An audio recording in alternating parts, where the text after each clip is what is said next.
Since a long time, I've been having conflicts with myself. The questions that I would like to ask today are mostly like maybe assumptions or like things what I've been influenced from people. Like my first question, it's about pig.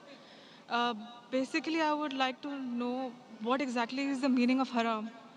Like, is for a religion like Islam, it won't accuse anyone of being wrong, yeah? Uh, it, it wouldn't say something to be so wrong. Why is pig haram? Because I had attended a Christian convention, and over there it was told, like there was this priest who was saying that why is pork haram in Islam? He gave an example saying that like the same rubbish, it was used as manure for the plants. The plants, like supposing it was a mango tree, the mango grew, the roots had absorbed the same nutrients, the same rubbish, it grew into mango, and we consume it. So how is it different from consuming it in pork and the mango? Sister asked a question that what is the meaning of haram and why is pork haram in Islam? And she gave the example of the priest, a Christian priest who said that manure, which is dirt and filth, is used by the tree grows, and then mango comes and we eat mango. Trying to say that even if you eat the filth of the pork, it may be good for someone else, may not be good for others. That's what he means to say. So in Islam it's haram, but Christianity it's allowed. Sister, first I will tell you the meaning of haram means prohibited, means forbidden. Haram in Islam means prohibited, it means forbidden. I will answer your question of the priest first, and then I'll come to the real reason why pork is haram. The priest gave the example that manure is supposed to be dirt and filth, is healthy for the tree, and when the tree grows, it gives mango and we eat the mango. Trying to say that maybe it's haram for Muslims, but good for Christians. If you compare the manure, which is filth for the human beings, it may be good for the plants, because plants and human beings are two different beings. They aren't the same. They are different. But in Islam and Christianity, the human beings are the same. We may follow different religions, but what is good for one human being as a general thing is good for the other human being, unless he has certain problems. For example, if he has diabetes, then sugar may not be good for him, but normally sugar is good. It gives you energy. Unless he has some problem, then it may not be good for him. But as far as general human beings are concerned, the rule for all the human beings, what is good and bad, is the same. So you can't give the example of manure is good for some and not good for other. What we have to see, we have to go to the guide. What does the guide tell us? And we'll try and analyze what does the guide tell us. The guide in Christianity, it is the Bible. The guide in Islam is the Quran. When we read the Quran, there are no less than 4 different places where the Quran says pork is prohibited.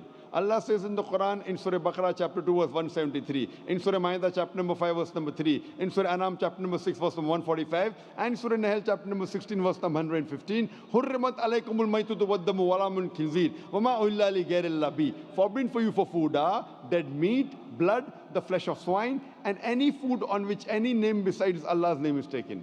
So your Quran says in no less than 4 different places that eating the flesh of pig, pork, is prohibited. Similarly, if you read the Bible in no less than 3 different places says pork is prohibited.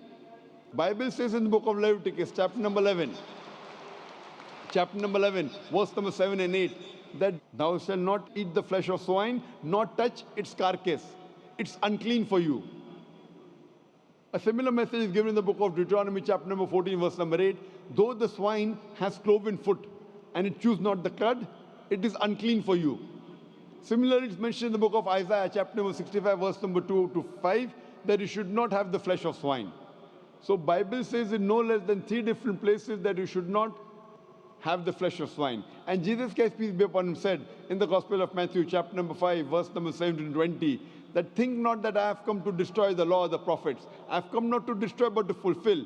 For anyone who breaks one of the least commandments shall be called least in the kingdom of heaven.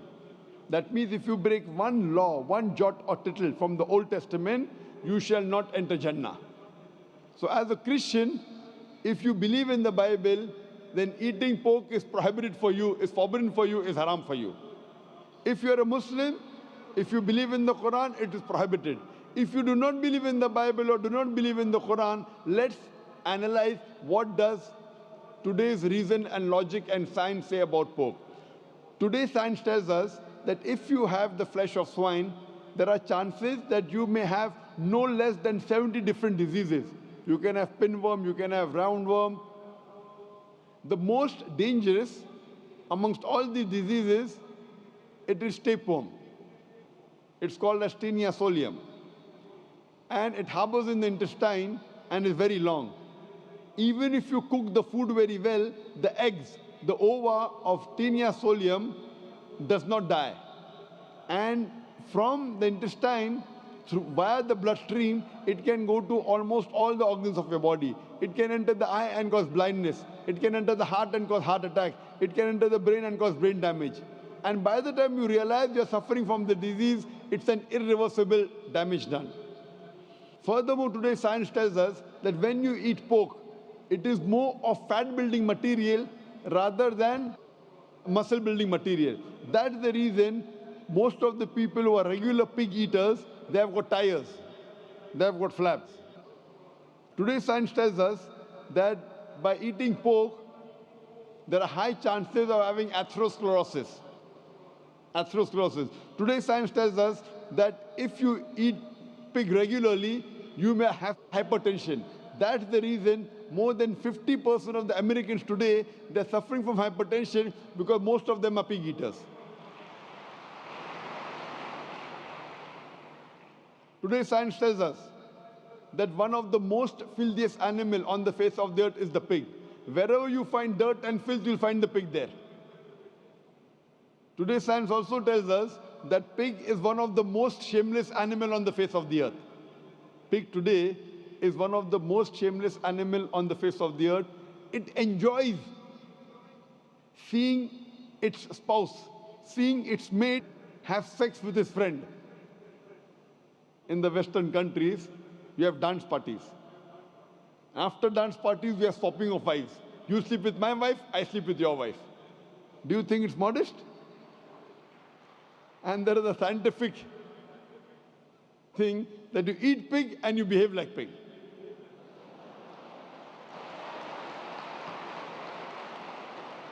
Hope this answers your question, sister.